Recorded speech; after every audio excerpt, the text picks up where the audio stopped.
The flight that changed everything. The rise of Elise Morgan, the voice of the flight attendant, sliced through the cabin air, sharp and full of disdain. "I'm warning you one last time. Move to the back of the plane or I'll call security." Sitting quietly, Elise Morgan looked up, unshaken, and replied, "I've already told you. I'm not moving." In that tense, electric moment, no one on board realized they were witnessing something extraordinary.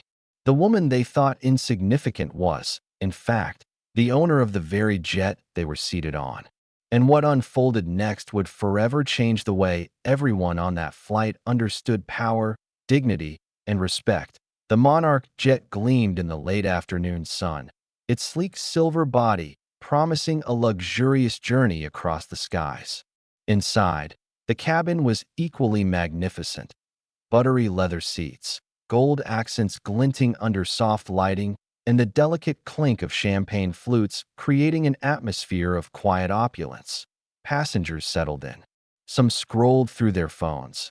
Others engaged in soft conversations, and many accepted glasses of champagne from the attentive flight attendants.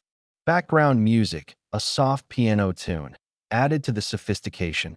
Among them, Elise Morgan, a woman in her early 30s with warm brown skin and impeccably styled hair, stepped aboard wearing a sharp ivory blazer paired with navy-tailored trousers. Her elegance was understated but undeniable. Elise was here not merely as a passenger.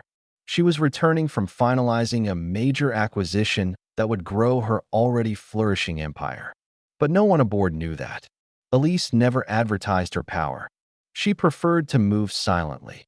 Near the entrance stood Caitlin Shaw, the head flight attendant, dressed impeccably in Monarch's pristine uniform, her demeanor crisp and commanding. To Caitlin, appearances meant everything, and judgments were made within seconds. As Elise entered, Caitlin's welcoming smile cooled noticeably. "Welcome aboard," Caitlin said curtly, barely masking her condescension. Moments later, an older couple, Mr. and Mrs. Lockwood, boarded. Caitlin's entire demeanor shifted. "Oh, Mr. and Mrs. Lockwood, it's such a pleasure to have you back with us," she beamed, bowing slightly as she escorted them to their seats with exaggerated care. Elise noticed the sharp contrast, but made no comment. She simply moved gracefully to her seat near the front, placing her small leather satchel under the seat in front of her. Caitlin watched her with narrowed eyes, then marched over. "Excuse me, ma'am," Caitlin said, her tone polite but laced with venom. "I believe you're in the wrong seat." Elise looked up, her face calm.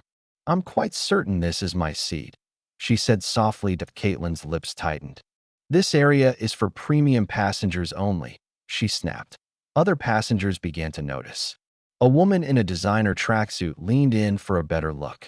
A man in an expensive watch lowered his newspaper, frowning at Caitlin's tone.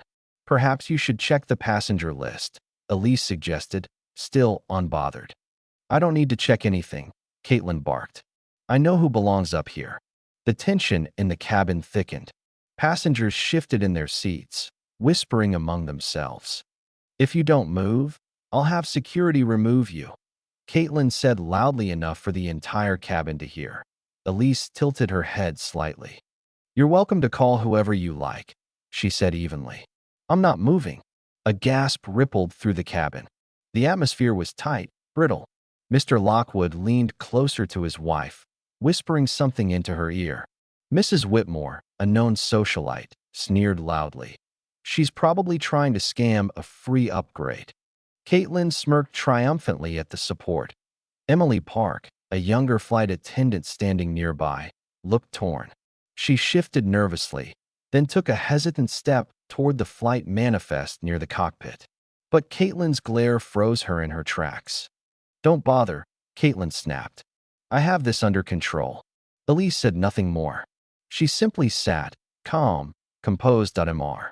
Everett, a businessman seated across the aisle, spoke up, his voice calm but firm. "From what I'm seeing, ma'am, the disturbance seems to be coming from you." Caitlin's cheeks flushed with anger. "I've had enough," she shrieked. "Move now."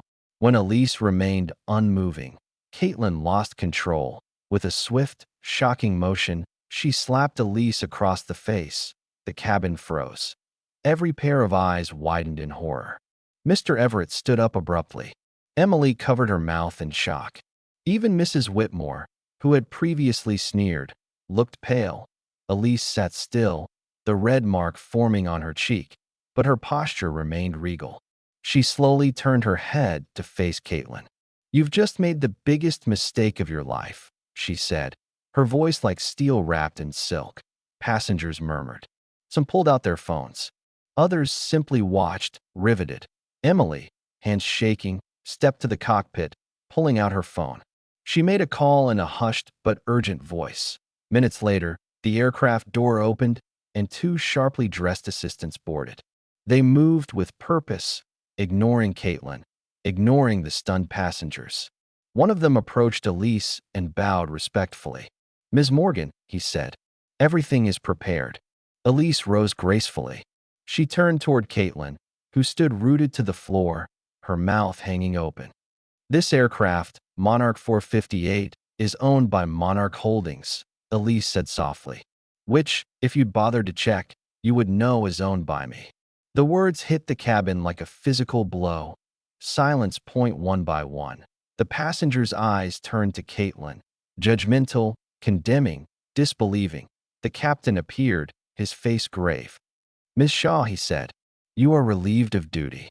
Immediately, Caitlin sputtered, her mind racing for an excuse, a lifeline. But there was none. As Elise strode off the jet, escorted by her assistants.